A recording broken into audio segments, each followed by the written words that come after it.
Why is it always the cute-looking games that are determined to use their cuteness to suck you in and then play with your emotions? Fuga Melodies of Steel is a shorter game but tells a powerful story of adventure with a charming setting and characters, fun pick-your-own-challenge gameplay, and a great presentation with its art style and music. I had a blast of a time playing through the game, and I think it has been criminally overlooked amongst all the other great titles this year. Fuga Melodies of Steel is a turn-based JRPG developed and published by CyberConnect 2. It is part of the Little Tail Bronx series, although you do not need to have played any of the previous games or other media to understand Fuga, as it is a self-contained adventure set in this fantastical world.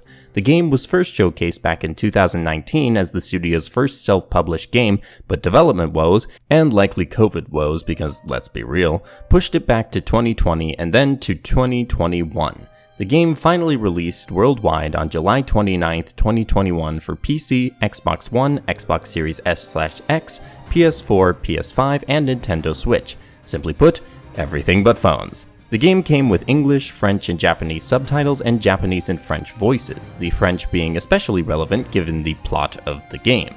Reviews for the game have generally been positive from both critics and fans. The main criticisms regarding the game I saw mentioned the inability to remap controls on the PC port, which thankfully is no longer the case with a recent patch. However, it does seem as though the game has struggled some trying to get a slice of the attention of the video game market. But hey, that's partly why I make these videos. Let me tell you what Fuga is about then. Fuga Melodies of Steel is set in the country of Gasco, basically France, during the invasion of the Burman, German, army. The world of Little Tail Bronx, though, is populated by Kaninu and Philonikos, anthropomorphized dogs and cats, and they are adorable, especially the kids. Those kids are driven out when the Burman army comes to their town and captures most of the townspeople. 6 of them are hiding away when they discover the Tyrannus, a giant tank with nigh impenetrable armor and powerful guns, and a radio with a woman's voice guiding them. The children then decide to set out on a quest to rescue their families using the Tyrannus to take on the Burman tanks and airships. Along the way, they'll meet and recruit other kids and find out more about why the Burmans are invading in the first place and how the kids can put a stop to them. Unsurprisingly, for a game that is clearly based on World War II era France, the game explores some dark themes of war and sacrifice. As with a lot of areas of the game, the story is not complicated, but it is effective.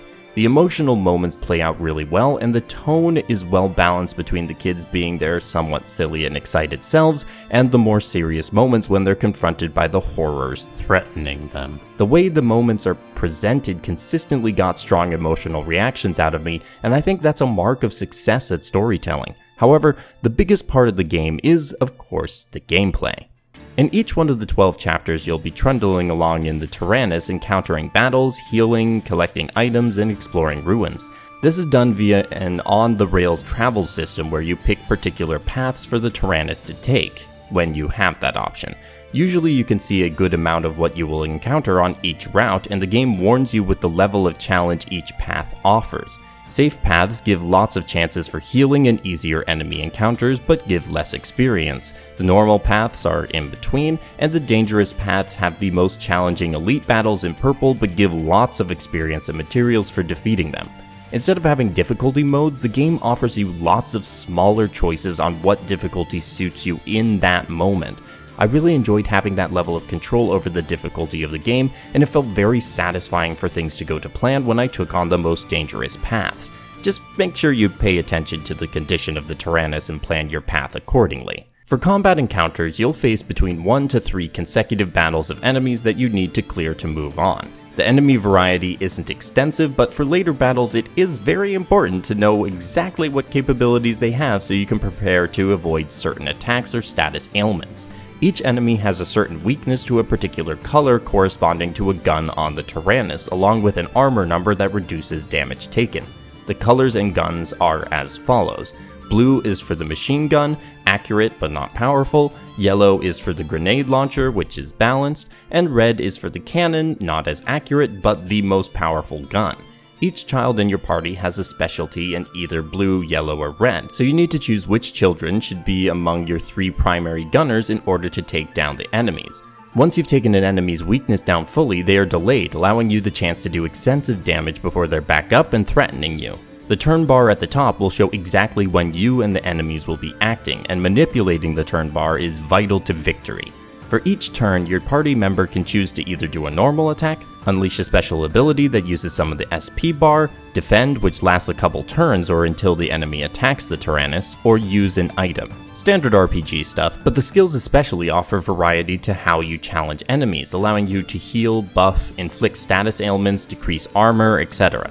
Your party can also be hit for status ailments such as Afraid, which halves accuracy, or Injured, which can lead to a character getting knocked out and lost for combat until they get a nice long rest. This only affects the primary gunner though, but you still need to be careful because things can snowball once you've got some status ailments affecting you. Each gunner is paired with a support from your party as well that can help the primary in certain ways, the most important being with a link attack. If you build up the bonds between certain characters, they can perform a link attack that does significant damage along with potential secondary effects based on the supporting character. A well-timed link attack can turn a battle around instantaneously, and that's not all. Characters have a mood stat as well that when boosted to the highest level allows them to enter hero mode, where they can do stuff like use skills without using SP or double their healing effect.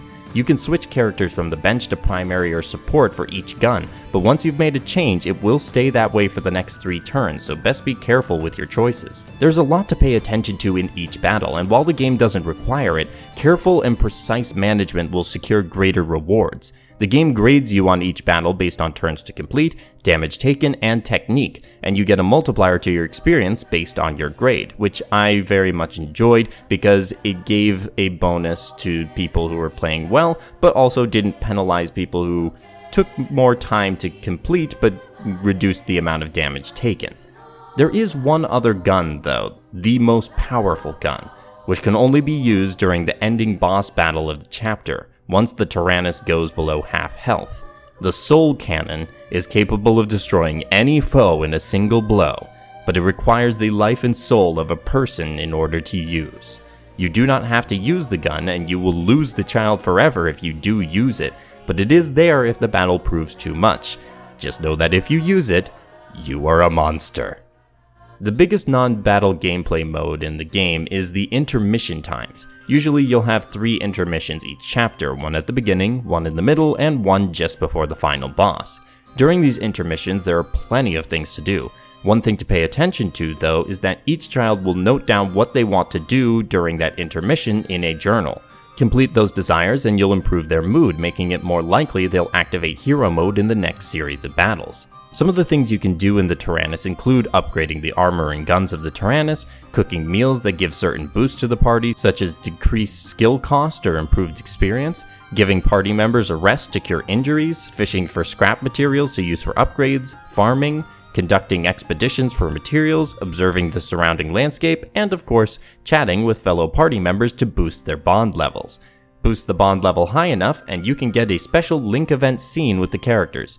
These are really short scenes, but they add to the charm of the characters and are important to making your link attacks better. I do wish that the link events had a little more going for them. They are very short, but the character personalities shine through despite the limitations on the dialogue in those moments. And some of the characters are even deeper than you would expect. Each one of these actions take AP, and you start with 20 AP each intermission, so use them wisely. Another reason to boost bond levels as well is because certain higher level upgrades or meals to cook have a percentage chance to succeed, and you can boost that with the random bonuses from allies the particular character you're using has bonds with. And if you fail, you do lose the AP. You don't lose the materials, thankfully, but you lose the AP and need to plan a little more carefully next time.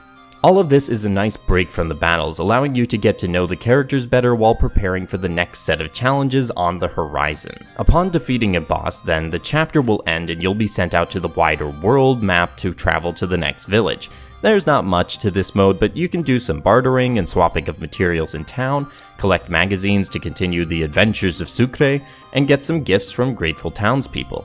I also use this opportunity to review some of the wonderful illustrations and end screens from each chapter, along with character details in the journal, and rewatch link events if I so wish. Then it's onwards to the next chapter. I don't think there's an area of the presentation that I didn't highly enjoy. I loved the setting for the game, from the design of the Tyrannus and other tanks and ships to the way the artists rendered different cat and dog species into anthropomorphic cuteness, along with the specific character designs of our party and enemies, which are highly memorable. There is not a game that looks like Fuga Melodies of Steel, and I hope CyberConnect uses this style for future games as well. The landscapes are nice, even if they are quite static, and I simply felt drawn into this world with each detail I noticed, especially with those end of chapter screens. Musically, the choice of using a children's choir for certain songs added so much to the music, but even the tracks without the choir were excellent background pieces that inspired the tone of the scenes. There is fairly minimal voice acting, consisting mainly of the narration, the voice on the radio, and brief phrases from main characters, nothing particularly good or bad about it. The UI was easy to understand with clear text and good use of symbols and colors for information communication.